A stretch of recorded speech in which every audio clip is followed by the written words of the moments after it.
Welcome to the Talking Transformation podcast. I'm your podcast host, Peter Ahmad, recording from Cape Town, South Africa, since June 2019. The Talking Transformation podcast provides an open and accessible platform for built environment professionals and interest groups to share their reflections and aspirations relating to the transformation of places and spaces in South Africa. It's intended to be a celebration of the individuals and community groups who are supporting formal and informal processes that are addressing the challenges of South Africa's history and shaping the future of our neighbourhoods and cities. In July 2022, the Talking Transformation podcast celebrated 3 years of activity and passed the 15,000 listens milestone. In that time, the podcast has welcomed and benefited from the insight and wisdom of more than 110 guests.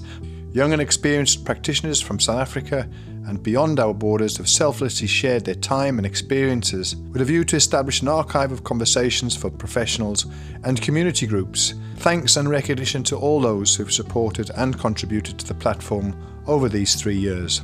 The Talking Transformation podcast retains its continuous professional development or CPD accreditation with the SAC Plan or South African Council of Planning, and through our partnership with UKESA, that's the Urban Knowledge Exchange Southern Africa platform, I hope to continue to grow the profile and reach of this podcast. In this 75th published episode of the Talking Transformation podcast, we return to South African soil and perspectives.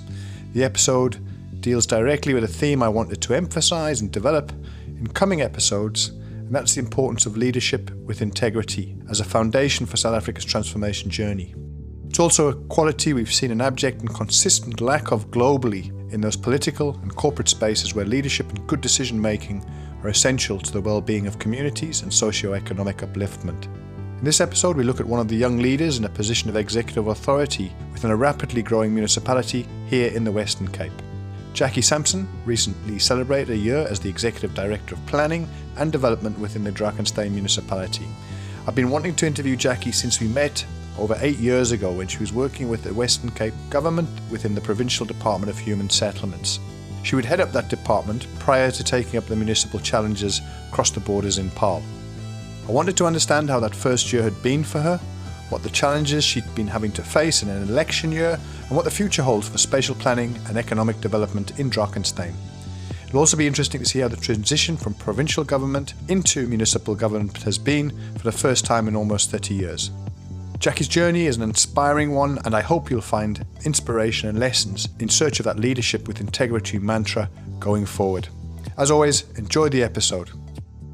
So it's just gone 3 o'clock on August the 3rd, and I'm absolutely delighted to have on the line Jacqui Samson, the Executive Director of Planning and Development there at Drakenstein Municipality across in Paarl. Afternoon to you, Jacqui. Thanks so much for joining us today on the Talking Transformation podcast. Where do we find you? How are you keeping and what you've been up to? Thank you, first of all, Pete, for this opportunity to share some of my experiences here in Drakenstein Municipality. Today, I'm sitting in my office with a beautiful view of Paarl Rock.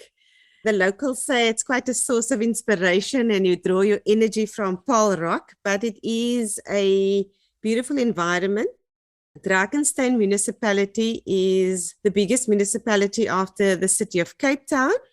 So it's the biggest B municipality, and it includes Paarl, Wellington, Saron, Simondium, Gouda, Hermon, the smaller towns that form part of the municipal area. But it is a well-integrated municipality, and of course we have some 2,500 registered farms within our municipal area as well. Both from the economic point of view and Drakenstein as a tourism destination, we do rely largely on our agricultural sector and both the economic and recreational opportunities it offers for our municipal area.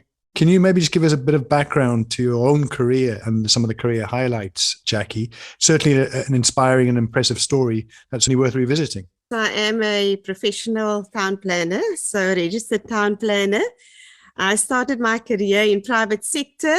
I was with a few smaller companies, but I spent about 12 years with Urban Dynamics. And I ended my stint there with them in 2008, where I was a shareholder and a director in the company. And I think in 2008, the international economy just plummeted a bit.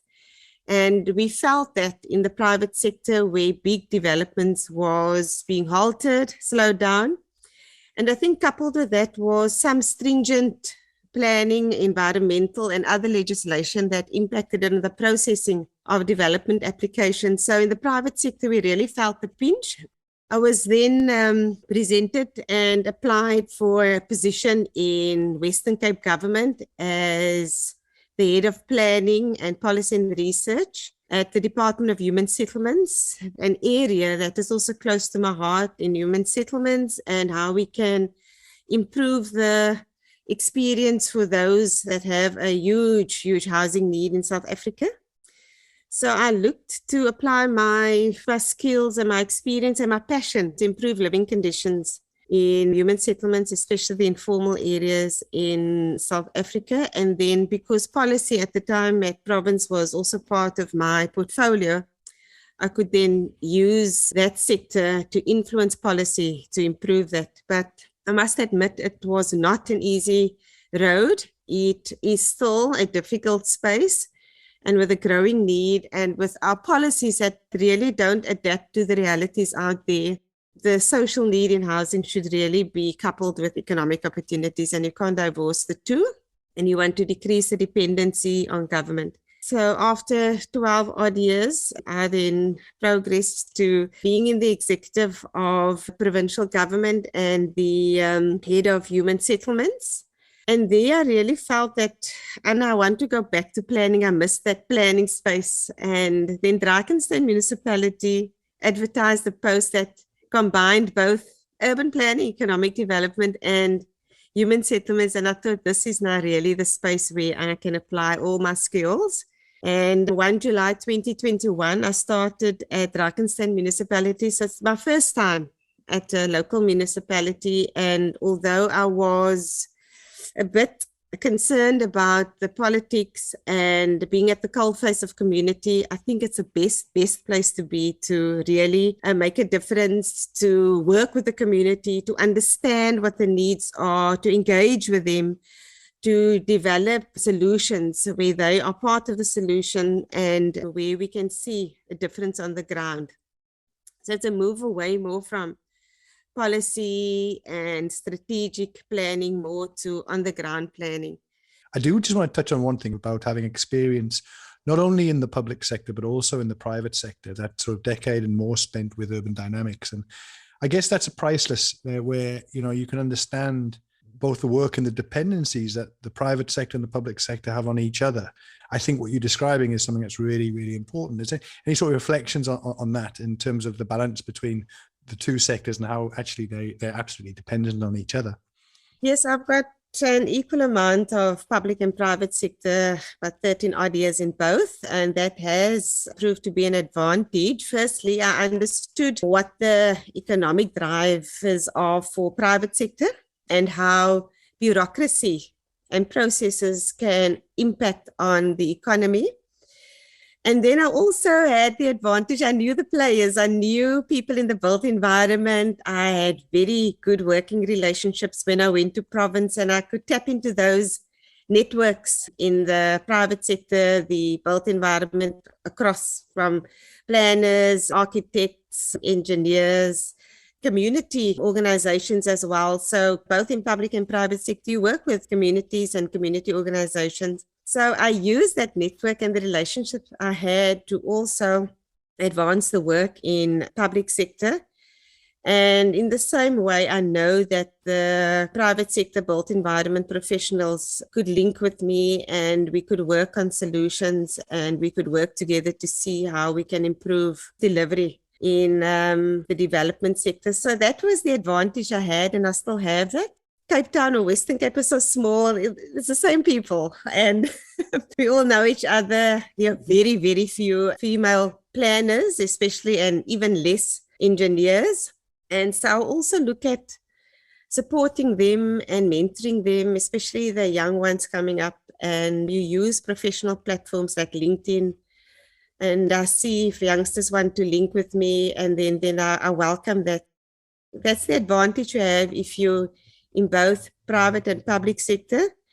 And I think what I'm adding to my suite of experience is also now local authority and working in a municipal space and more closely to the communities in a different capacity, but still different to provincial sector where you're more at policy and regulatory than working directly with communities. It's a perfect segue into this last year, 13th month, I think, starting August this year. Yes. 13 months with Drakenstein. And let's look back at this first year working out of Paarl. You've touched a bit on both the sectors that are driving the economy there and some of the towns, but just perhaps describe a bit more about Drakenstein, what's included within its boundaries. For those who don't know it, what are some of the big draw cards? And then also let's talk a bit about what your portfolio covers, because it's quite broad. I think it's not just the planning, yes. It includes the housing as well, if I'm not mistaken. So it's a real broad church and comes with a lot of responsibilities. My portfolio includes your urban planning, so that is both your development applications, for example, your rezoning or any development applications, as well as building plan approval processes. And then we, of course, do the regulatory, your zoning schemes, your policy, spatial development framework. So that's one part. And then economic development, which includes local economic development, informal sector, and tourism. That's part of my portfolio, and then human settlements as well. And I think we can't divorce those three. It's so interrelated. I was asked when I joined here, should human settlements be part of planning? Definitely. I think if you plan properly, you can implement properly, because that's also my background on both planning and how I brought that into the human settlement space at Province. And then, of course, my portfolio, I always say, is both economic development and social development. Even in my economic development and tourism space, we look at the more proactive or the formal economy. And then we also look at how we can assist and advance the more informal sector to be full participants in our economies. And then housing, although it is seen as a social need, there are economic opportunities in infrastructure, and people can see their housing opportunity as an economic opportunity. So it's a bit of a balance, and that's where my passion is. How do we now merge that social need by creating that economic need, or serve the social need through the economy?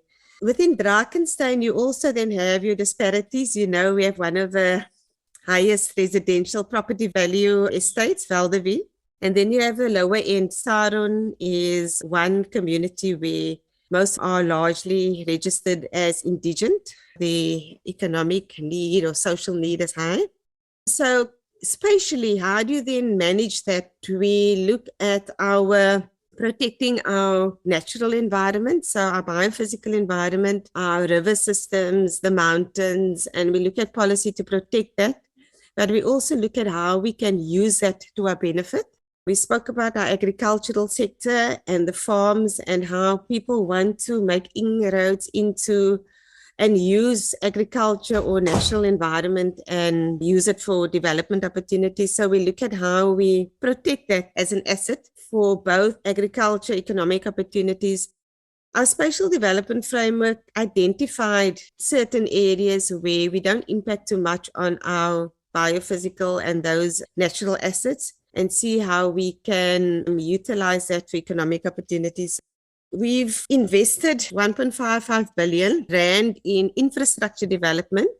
At the moment, our money lies underground, but that then unlocked opportunity for development so that we are ready. We want to demonstrate to investors we have the infrastructure for development. Our approach is very much ease of doing business. I know it's cliched, but it's how do we retain existing business and how do we attract additional investment? So then we look at our systems. We must share information and knowledge online so that people can access it from anywhere. And then internal processes. So we have an online development application system, digitizing information and online ease of doing business through electronic processes. We look at our own process map internally in our interaction with the other departments or external authorities that influence development applications, infrastructure investment, and how we market ourselves and gearing ourselves for investment and as a tourist destination. Managing of those development pressures, you've talked about on the one side, very strong formal and, in terms of property, the Vel de Vie estate with extreme sort of wealth associated. But the flip side, I'm thinking of something like Chicago in Paarl East, a marginalized community in respect of socioeconomic conditions and so forth.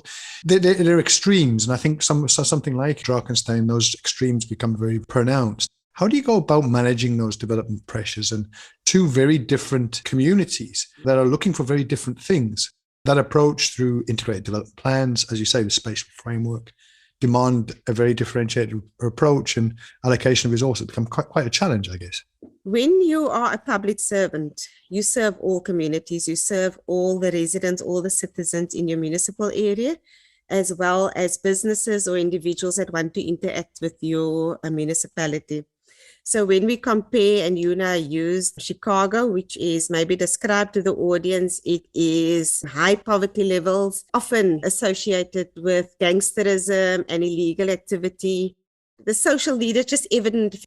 But right next to, in the same ward, you have wine estates like Nederburg Wines, which is internationally renowned.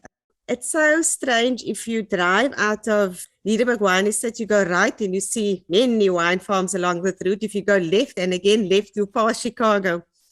So really just a few steps away, the disparities are evident. So you don't even have to drive far to see the disparities. So our approach is you have your extremities, so your lower and the lowest income areas and your high income areas. And we want to create that environment where everybody sees Drakenstein or living here as an opportunity to improve your livelihood, improve your living conditions. If I just take my division that looks at economic growth and development, we provide that assistance and training for lower income, for the small scale construction companies. Our procurement processes and our policies also looking at local content and looking at creating those opportunities for locals. In parallel to that, you have to also empower people to reduce their dependency on government. But the community leaders, not just your politicians or ward councillors, the community leaders also have a role to play, managing crime, in taking back their communities. So we continuously look at how can communities be involved in like waste management, illegal dumping, just looking at the aesthetics of their environment. So if you take Chicago, for example, there are amazing local entrepreneurs, artists that don't understand how to translate their talent into a business opportunity. So we assist there, we engage directly, but we also get universities. We got an international university from the Netherlands also to assist in business planning processes.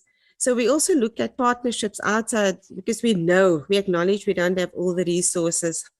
So that's a disparity here, but that's also, I think, the beauty. And when one looks at, and we've got maybe some 30 residential estates in Drakenstein, and one looks at that also as economic and job opportunities for our locals. During the construction phase, continuous maintenance, gardening, domestic work.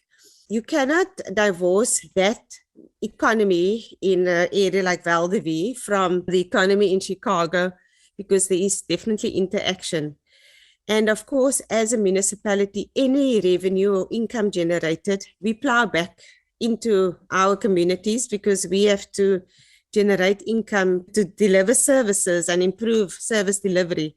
It's all internally spent. We want to increase our revenue, attract development, increase development, retain existing businesses so that we can enhance our own revenue, so that we can serve the broader community of Drakenstein. And ultimately ensure the sustainability of your operations and your going forward as an entity, right?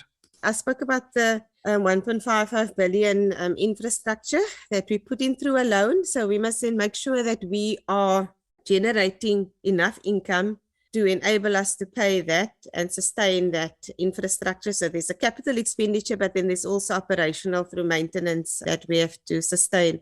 I can say in the last year, for example, we approved 1,500 building plans. So we see a surge and an increase in development that translates to about 2.2 billion rand in revenue overall. any building plan, so my building control office is now any building plan, because that's where the rubber hits the tar. That's where we can start billing, because when you issue an occupancy certificate and people can occupy and use the building for whatever use it is intended for, that is where we get the increase in rates and taxes or property value, where we in turn can then charge increase in service charges. So everybody understands their role in the economic cycle and revenue generation in Drakenstein. We also know that the lower end, when one looks at informal settlements, how do we again provide basic services to informal settlements, because that is our responsibility as a local authority to provide basic services. We again look at how we, through our mandate, improve living conditions and provide that minimum that we are required to and obligated to provide for our community. So it's really the two extremities and our responsibility as a municipality. If those weren't challenges enough during the course of this first year you've been with Drakenstein, you've had the municipal elections there. How did I'm going to call it disruption. I mean, it clearly is a disruption when you have potentially a change in leadership and change in councillors and so forth. How did that play itself out? How did that either assist or constrain that first year of you getting on with the job in hand that you'd been given in July last year? I came in July, November was the local elections. And I think you have almost a PTY limited, like a business entity approach. You prepare for the transition.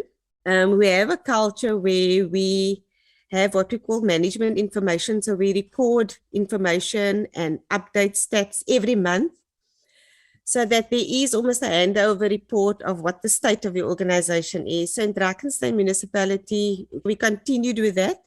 For any business, you can't just cut off and start at zero. These programs and projects and strategies that you start and that has to continue. It's a multi-year approach. And what we've done to prepare for the elections, you look at what are the successes. You do your own introspection and you look at where are the areas where we need to focus on and what are the community's needs and what are they crying out for. So you try and marry the different aspects and needs and approach and the strategy of the government of the day as well. I think we're in the fortunate position. We still at the same party, ruling party, but as an administration, regardless of who's at the helm politically, as an administration, we still have to make sure that we are geared for changes in political sphere, in the economy, in anything legal. So you still have to be resilient to changes. I think at executive management level, we've got a very, very strong team with a lot of experience. Drakenstein, our executive directors are planning and development. We've got engineering services, corporate services, financial services, and community services.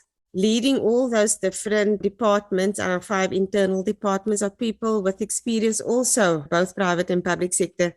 So we also work closely, because you can't isolate yourself from a different line functions. We also work closely to prepare ourselves and then look at how do you prioritize and how do you allocate your resources. Our resources are limited. So you have to make sure you allocate the resources, minimum resources for maximum impact.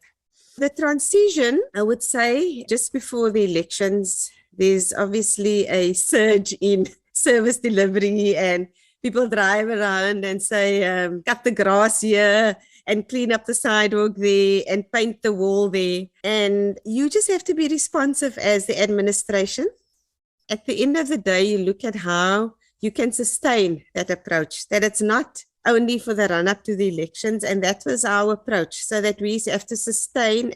This is the Drakenstein brand. We have to promote Drakenstein as a whole. So when we say our governance, we've got clean audits, how do you demonstrate that in service delivery? And the experience is, if people must drive through the road, they don't have to read a report or go into our website. They must be able to see, is this a well-managed organization? Is this a well-managed municipality?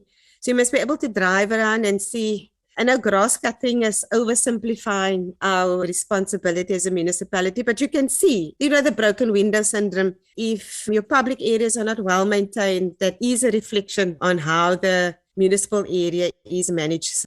The elections, I was concerned because I come into the first time in a local authority in a municipal space and a few months before local elections. But because it's such a strong team and the culture of excellence in service delivery was being practiced there, it was an easy transition for me and it was an easy adjustment. I found my space here in the municipalities. So it wasn't that difficult personally for me, the run-up to the local elections and when we had to obviously now implement after the local elections. So I think the timing was also right. It was just before you start your new IDP and so you have your new suite of executive or mayoral committee members and they then walk the road with you as to the run-up to the new IDP end of your financial year. So the timing was good and it was a good transition for me personally and the municipality wasn't disrupted too much with that local election period. It shows very strongly the value of continuity in the processes in the institutional framework. And as you say, things like the integrated development plan clearly give an opportunity to shape that over that 5-year term of office. Any observations on your probably not your first experience with the IDP per se, but in that executive space, the IDP is a tool to help with integration? Did you find it quite a valuable process? Any reflections on this sort of first? I'm assuming that Drakenstein approved its new IDP in May. Yes, we did. And there you go, and the budget that goes with that. So, any reflections on that being at the coalface during the last couple of months? Yes, again, I think there's a lot of trade-offs. The budget is limited. Our human resources is limited and other resources we have to utilize responsibly. So when one looks at how we draft the IDP and how you strategize and set targets specifically, you look to coordinate to get the maximum impact. And I'm going to take the housing space as one of the areas. Although human settlements is my responsibility, the provision of basic services is engineering services.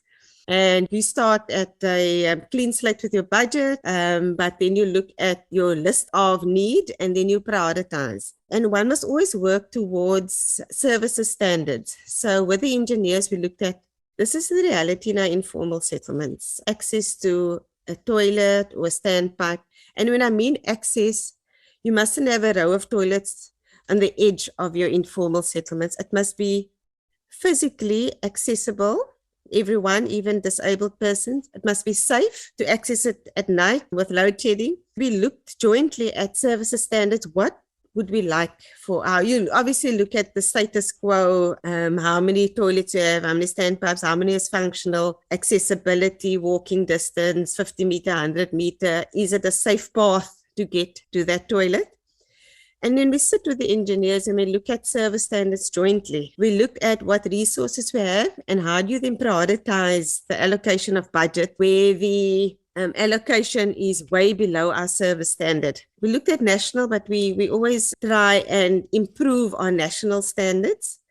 So there, for example, in the IDP, we look at the targets that's set by the engineers, but it also then supports on the human settlement side and improvement of living conditions, how it then supports that strategy.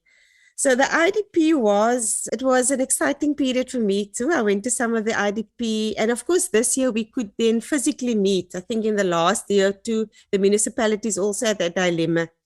So you go out to the communities and how you then engage with them and get the input. So that it's valid, that what we put in our IDP is relevant, but that people must also understand the limitations of municipalities.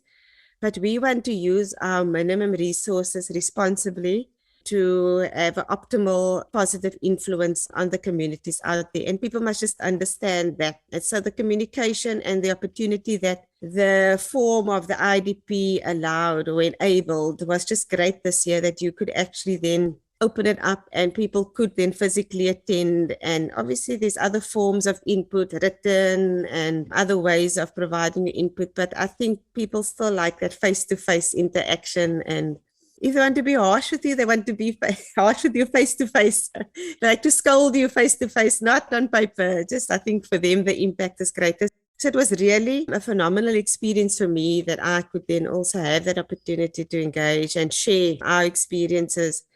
And then that's with the community, but then we've extended it to meet with different sectors. Earlier, I touched on Property Development Forum, which is a bit twofold. Firstly, it is a forum consisting of private sector professionals. So you have your engineers, your land surveyors, your architects, town planners. You have your developers, people who see themselves as a developer, and then you have the construction industry, because that's the full suite of construction or development. Although I would maybe be involved in the first leg in the planning side and maybe a bit in the development side, but the construction side, the experiences when we actually link the water or just the local labor issue. So you get a lot of complaints or concerns on how we process business and building plans and the turnaround time. So what I said, let's get everybody in a room. The first meeting was in March, and we just listened, and they just threw the complaints and the criticism at the municipality. We then established a working group consisting of this 3 parts: built environment, construction, and developers. And we said, okay, what are the 5 big things that we can address? We looked at that. Even our online system, we have an online application system. People don't want to talk to a system. They actually still want to know who is the engineer that's dealing with my application, or who is the planner, and so on. So we have a working group, and then we have a big forum meeting. So in between the forum meetings, the working group sits. So we've already changed our process map. We've changed the system, changed online systems or just the processing online. And there we already see some benefits of that engagement. Then the Property Development Forum can also advise us, what are the trends, the type of development? Are people working from home still? Must we create that fiber and hotspots? How do we deal with parking, for example? We see the applications, but we don't always understand the trend. In industries, do they want to go techno? Is it still the small hives? Or what do we need to cater for? And then obviously, if you understand the planning cycle, you have your land use applications or your development applications. And then you have your spatial development framework and your zoning scheme that must support that. So if we see in one area which was predominantly residential and is changing to business, you then change your zoning scheme to be more proactive to enable that type of development. It's an interactive process. So through the IDP, we also then looked at how we can engage those sector-specific groupings and get input from them. We're doing the same with tourism to market ourselves as a destination. So tomorrow, for example, we're having an engagement with a group of experts in branding and marketing.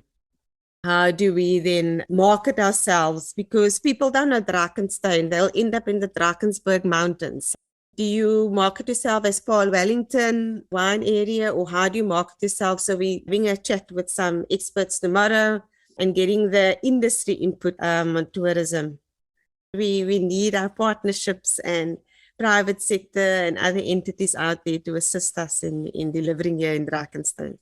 I think also what you're saying there, Jacqui, is that sometimes the name matters about understanding, Yes, the implications. Something as simple as that. But it's good news to hear that your experience there in IDP was progressive. It sounds adaptable, very responsive to these things that we're facing. I mean, coming out of COVID, we're still trying to learn about some of these trends. Are they short, medium, or these permanent things that we're dealing with? And how we go about that is really important. I just want to think a bit broadly now about the intergovernmental and cross-border municipal issues, the cooperation between municipalities. You neighbour, for example, the metro of Cape Town to your southern border. You have Stellenbosch on your eastern flank and so forth. How important are those relationships with your neighbours? How important are the intergovernmental relationships with, for example, province and national departments and agencies that play a role? And again, I'd like to reflect on this last year of, have you had to sort of change or reassess some of your own thinking from that decade or so in province and maybe seeing things slightly differently now? It can be interesting to hear what your response is. You can't work in isolation, especially if they're adjoining neighbours. And we engage a lot with the city of Cape Town on the economic development side. When we try to advance our tourism market and our tourism section, we spoke to Gavin Westgrow and the city of Cape Town a lot. With Stellenbosch and the other neighbors, we don't want to be in competition, but rather complement each other and then supplement whatever gaps there are. And then there's also then the broader district, Cape Winelands district, which we strongly associate ourselves with. The brand Cape Winelands, we've already established as a wine destination, but then outdoor and sport destination. So there's a lot of existing cycling trails, mountain biking trails, this big, like the Berg River Marathon along the Berg River also starts here. The epic cycling race start in Paarl. So when we look at what's our relationship with the other municipalities, we'd rather see it as complementary and see how we can share information and resources. So there are bodies and there are already existing platforms where we interact and engage on a very regular and it's already organized basis. So we use that opportunity also to promote ourselves and whatever resources there are. We jointly with Westgrow, which was my first in ages, open conference platform was the World Tourism Market at the Convention Center. I think it was in April this year at Westgrow. We were on and some municipalities at the Westgrow stand. So we also use that just to enhance our own marketing opportunities. So there's certainly a good collaboration with our sister municipalities. We've talked a lot about the last 12 months and what, if we look ahead into a crystal ball, is going to be keeping you busy for the next 12 months. What's really on your work agenda or your work program for the year ahead? It's clear that the economy is opening up and people are moving around and people are traveling internationally. Tourism is part of our economic development strategy. And so we want to market ourselves as a destination for both locals, South Africans, and as a regional destination, but internationally. So we're looking at platforms where we can enable broader marketing opportunity. So that's one thing. And then really our approach is how we gear ourselves to attract investment. So we're busy finalizing an investment prospectus. And then again, we have to adapt. People want to know, do we have electricity and energy for any development? So whilst we drafted a development prospectus, we now understand that topic is apt and the cost of fuel and how we are geared to prepare ourselves renewable energy, alternate energy. So that's a big focus. That's a reality that South Africa is facing, and we're certainly not exempted from that here in Drakenstein municipality.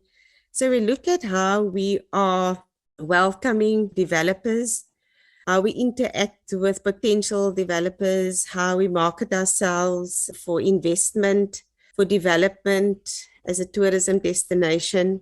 And then as a municipality, we really want to embrace and walk the talk. Our vision is a city of excellence. So the service we provide to our own communities, first of all, must be one of excellence. That's a value we instill in everyone. From the security, when you walk in, you must experience that city of excellence. And that must then be demonstrated in the way we interact, the way we process applications, the way we respond to not only our communities or the public out there, but also potential developers or investors. So the big focus is in our economic growth and how we can increase our revenue through attracting investment in Drakenstein municipality. At the very beginning of the conversation, you talked about mentorship and how important that is to you. What are perhaps some of the lessons that you've been able to think back on over your career? And perhaps a message or two for some of the younger professionals or community activists who are listening to this, who are working towards their own transformation agendas, whether it's within Drakenstein or beyond. Any thoughts and messages for them? Firstly, I want to encourage people to enter the built environment sector. I think that the training and exposure you get is not just, if you're an engineer, for example, you're not just restricted to design and implementation of engineering services, but you look at project management as a whole and how that service that you provide links with or creates, for example, development opportunities. I want to encourage people to pursue careers in the built environment and participate in organizations and platforms where you can learn from each other. I certainly, very early stages in my career, participated in those different organizations and community organizations, so you can also understand the needs of the community and be able to respond to that. But then again, I also want to invite anyone that wants to link with me, not only as a local authority official, but in the built environment, so that we can share experiences and our own expertise with each other. So I want to invite people to contact me. Please look for me, Jacqui Samson, on LinkedIn. I do scrutinize everyone. I don't want people to try and sell Bitcoin to me. I look at linking with people that can also, I'm not shy to say, broaden my own experience and knowledge. I welcome those linkages, and I see those professional platforms and social media as a whole as a way of showcasing your work and marketing yourself, but also to access information and to access knowledge and expertise that others have to offer. Like this, we're doing an online interview, so we use these platforms to share and interact with each other. And I really want to invite people to link with me and through LinkedIn and see how we can share our own experiences with each other. If people want to find out more about things like the Spatial Development Framework for Drakenstein, the IDP, assuming drakenstein.gov or some such. Yes, drakenstein.gov.za is our website. There you can access information on our systems, our forward planning, work we do, just daily experiences. We share a lot of our interaction with communities there. So just to get an understanding of what Drakenstein is all about. And then obviously contact detail of relevant people that you'd like to interact with. That would also be on our website. Jacqui, thanks so much. I can't thank you enough for spending an hour of your time. I know how busy you are to take the time out to reflect on a whole career and highlighting the last year. Really, really wish you the best with it. It's really been exciting to watch how this story continues. Good luck for the rest of the future with Drakenstein, and all the best to you and the team. Keep safe and look forward to checking with you again in the near future. Yes, thanks, Peter. I really appreciate you contacting me for this conversation. So I also look forward to future conversations with you, and I'm sure I'll get some interaction from others who listen to the podcast. But thank you for your work, and I also follow you closely. Thank you. And I also have much admiration for your work. So thanks, Pete. It's very kind of you. All the best. Keep safe. Thanks. We hope you enjoyed this content of the Talking Transformation podcast. Please feel free to give us feedback via our Twitter platform, that's @TalkingTransfo and the number 1, or alternatively via our email address, talkingtransformation101@gmail.com. Thanks and recognition also to Tribal Need for allowing us to use their track, Flags, as our introductory and closeout music on this podcast.